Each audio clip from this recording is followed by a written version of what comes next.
কালকের থেকে অনেক ওয়েট করে নিচ্ছি, আর আমার দ্বারাই ওয়েট করা যাচ্ছে না। নতুন কাপড় পরার জন্য খুবই এক্সাইটেড আমি। তো গুড মর্নিং এভরিওয়ান, তোমরা কেমন আছো? আশা করি ভালো থাকো। আমি খুব ভালো আছি। সকালে উঠে বাসি কাজগুলো করে নিয়েছি, আর দিকে যাচ্ছি চান করার জন্য। আর জামাটা পরে আমার খুবই ভালো লাগছে। এই জামাটা আমার খুবই পছন্দ। তোমাদের কেমন লাগছে অবশ্যই আমাকে কমেন্ট করে বলিও।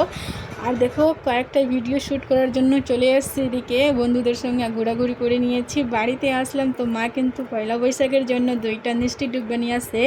তোমরা কে খাবে বলো? আমি বেশি মিষ্টি খাই না। আর এইটুকুই থাকলো আমার ব্লগটা। তোমাদের কেমন লাগলো?